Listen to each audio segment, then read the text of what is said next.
Thanks, Sue, and thanks, Darcy. I'm going to shift it a little bit now to really talk about the stakeholders' perspective in pain and CP. And I'm going to do a lot less about the numbers and actually try to represent some of the discussions that we had during a workshop that we held. And I think obviously from the first two talks this morning, we know obviously with the multifactorial and complex nature of pain, multiple strategies will need to be used to drive awareness and to change behaviour. And one thing that we sort of started as part of this work in 2016, we held a CPF Sync Pain and CP workshop. And the importance of this workshop was to actually include stakeholders, not just participating in the initial discussion, but in the whole workshop and even the outcomes and deliverables. So we enlisted individuals with CP, their parents, caregivers and families, because they all have a really strong potential to act as knowledge brokers and advocates. We need to know that other targets for creating a new environment around pain really should include CP experts, providers, schools and community, and the broader pain community as a whole. So during this sort of pain workshop, we had 30 individuals attend. 10 of those were individuals with CP and their families. 10 were researchers and clinicians specific to cerebral palsy and working in this field.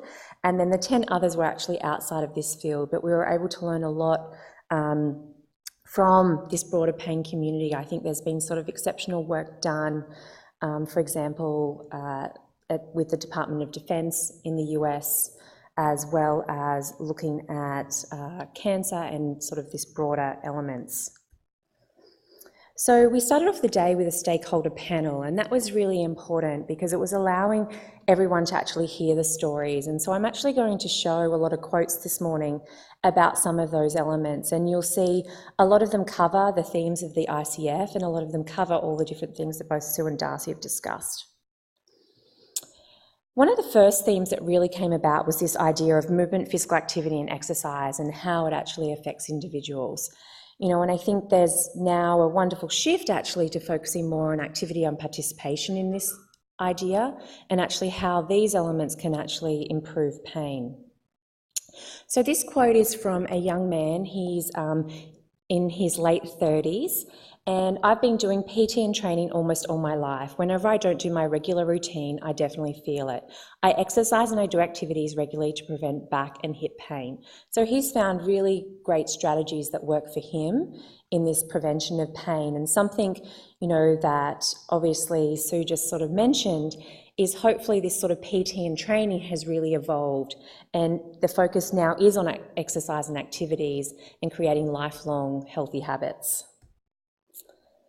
Another sort of real sort of piece that was addressed is this idea of a pain management plan, and sort of what age did we start introducing a pain management plan, and how involved do young children with cerebral palsy start getting in understanding their pain management plan.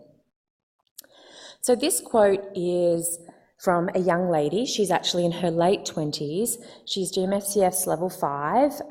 She uses a power wheelchair, and she sort of had this real progression in her pain management plan. So my pain varies on a daily basis, depending on how much activity I've done or what I've been doing, but I have a great pain management plan, so I'm able to manage it quite well.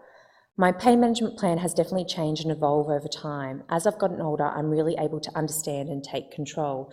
And she really emphasised that actually under the age of 10, she really didn't even understand what pain was. She knew she was sort of experiencing it and she was in discomfort and, you know, she was sad, but she couldn't sort of describe how to help improve that. But as she went into adulthood, it was something that once she got control back, she felt then it was able to be managed. This is a young woman who's actually had a very different experience. So she's 35, and she is the sort of woman who has a lot of apprehension now. She hasn't been heard, her issues have been dismissed, and so at times they've been extremely apprehensive to address my needs. Doctors did not engage in necessary dialogue and discussion with me because they saw me as my diagnosis and not the woman that I am. And this is really important because now at 35, she's actually out of the medical system. And to get her to sort of the idea of come back and sort of trust is going to be a really big effort, and the team around her to do that is going to be really important. I think both Sue and Darcy sort of touched on procedural pain. And, you know, this was actually during this stakeholder panel, probably one of the most impactful moments on the whole day. This was from a young man, and he is now living a very independent life. He lives in New York City, but he had, when he was 13 and 14, some really considerable surgeries. So there was a 2-year period in my life where I was in a lot of pain from having multiple leg and foot surgeries. I was in almost constant pain and discomfort, even doing simple things like getting up. The goal of my operations was meant to make walking easier later in life, but in fact, for those 2 years, it made it so much harder. So he will now say, actually, yes, it did improve my walking in later in life. I'm not as experiencing pain. But imagine for 2 years as a 14 and 15-year-old young man, you're experiencing significant pain and the impact that that will have on your development. These ones are sort of harder because these are sort of now reported from parents. So, well, from the very beginning when she would scream during therapy when she was just 1 year old, it was terrifying, and sometimes I had to go sit in the other room because I couldn't stand to see her crying so much. I knew that it was both a combination of fear and pain. That's really hard. That's from a young dad who, his daughter is now 10, and he was having to sort of experience this on the weekly basis that she would be going to therapy. And I think this can really be avoided. This doesn't need to happen. And this one was around botulinum toxin injections, and Sue sort of mentioned this briefly, but Botox appointments are the most difficult of all our son's appointments for him and us as parents. We consider the injections a necessary evil because from a functional perspective, they help him. The procedure itself is difficult. We walk into the treatment room and he immediately starts to whimper or cry. Once on the plinth, he requires 3 to 4 adults to hold him down while the physiatrist does ultrasound guiding injections. All the while, he is screaming for the physician to stop and calling out for me and his dad to help him. It is all we can do to hold the tears. We just try to get through the injections as quickly as possible. And actually, during this workshop, this young mother, as you can imagine, this is a very distressing situation, and she did not realise that there were other options here. And I think there was a lot of guilt actually that came after this workshop because you know, the experts that were involved were given examples on how to actually avoid procedural pain, but her young boy was already 12. So she'd spent a lot of years doing this exact situation, and yet it could have been avoided. The other big piece is family education and support. So pain has been a part of our reality. When your daughter has imbalanced muscle tone, high spasticity, and you have all those things, you're battling your body all the time. So you know, I don't have cerebral palsy, but I try my best to try and imagine what it's like for her and how I can be of help. You know, it's very difficult for families to see their children and loved ones in so much pain, and just to be able to acknowledge that and have conversations is really important. The other one that's really important is also to think of the pain that parents could be experiencing because of management that they're doing with their children. Our home is my husband and I, our 2 children, along with 2 home care nurses who provide round-the-clock care for our son. It is no exaggeration to say that late at night, after he has had his meds and he and his sister are asleep, my husband and I drape ourselves in ice packs or heat packs to soothe our aching backs. When anyone requires such a sustained and involved level of care, it's almost a fiction to consider that person in isolation. The 3 of us and our hired caregivers are a sort of unit, a unit of shifting composition over time. So this was a major concern for both her and her husband in the fact that her son was still in adolescence. He was about 12 to 13 at the time, and she was really concerned about what this was going to mean to them as they were aging and as they were sort of requiring to give a lot of sort of manual lifting, for example. So there could have been a lot of different environmental changes that could have happened in their home to actually help improve their pain. So after this stakeholder panel, what we did was then we had 3-minute quick hits. So those 10 physicians and clinicians came and gave 3 minutes of what they perceived as the best evidence in their particular area of expertise. And then after that piece, both then the stakeholders and the physicians and the other participants in the workshop were all grouped together, and they came up with sort of the major research themes from the day.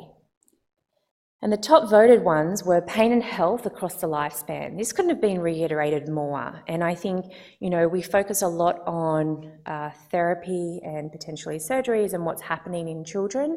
But as Sue said, this pain is really happening into adulthood. And, you know, there's little actually work being done in this space.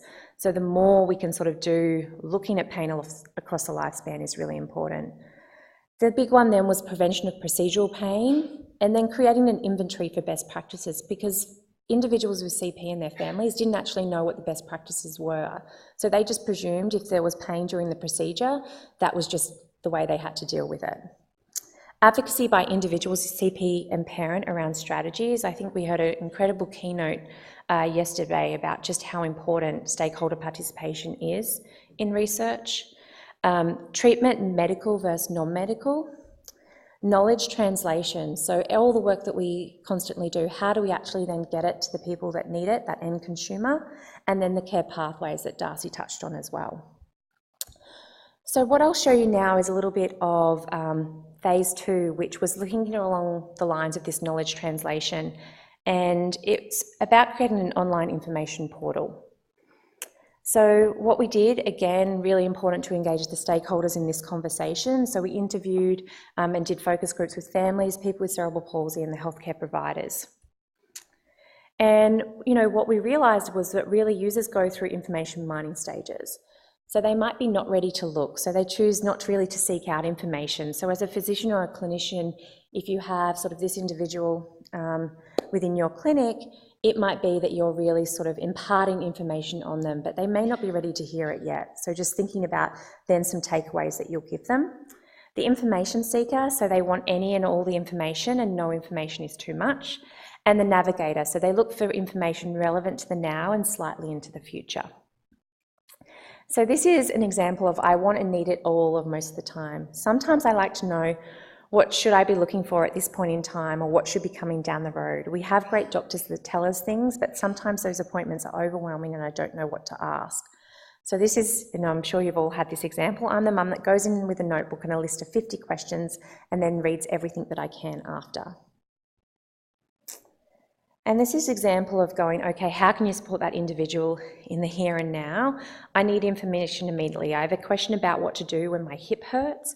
I have a question about what provider do I call right now when I have a really hard time this second. I need information that is specific and quick to find. So when we were thinking about all these different pieces, we decided to create an app called CP Channel. And this is an app that's both available on the App Store as well as Google Play.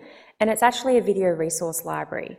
And it has personalised playlists that would feature the world's leading experts on lots of different topics. This isn't just about pain, this covers lots of different topics.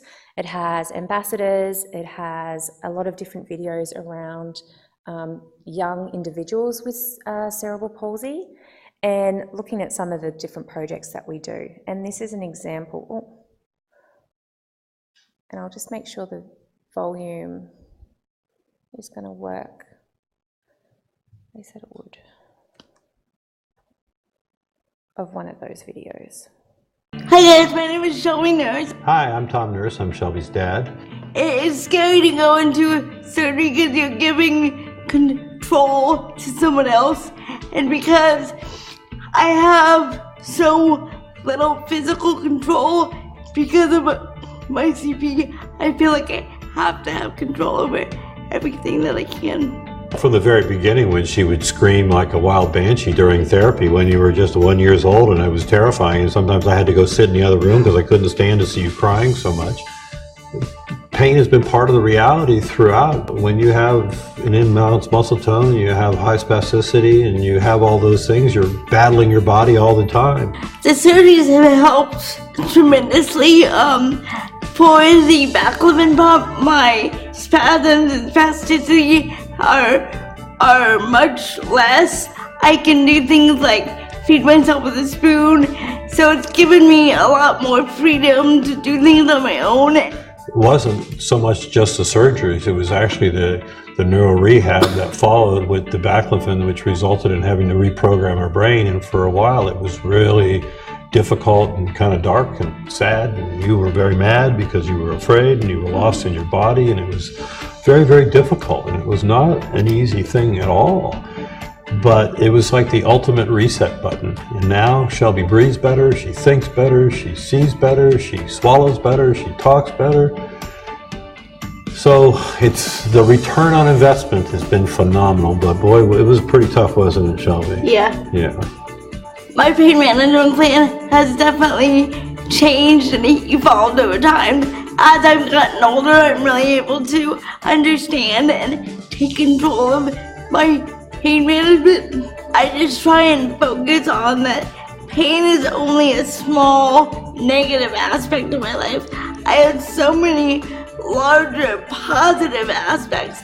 I'm in school, I have great friends, I have an amazing family, and pain is just an insignificant, annoying little thing. You know, and I think she says it best. And I think you can see that there's an evolution in her pain story and where she's up to. And obviously she has had treatment that has been effective, but during that journey, there has been a lot of dark times for this family. So I just think it's something really important to consider as we're trying to combat pain in these individuals and for these families.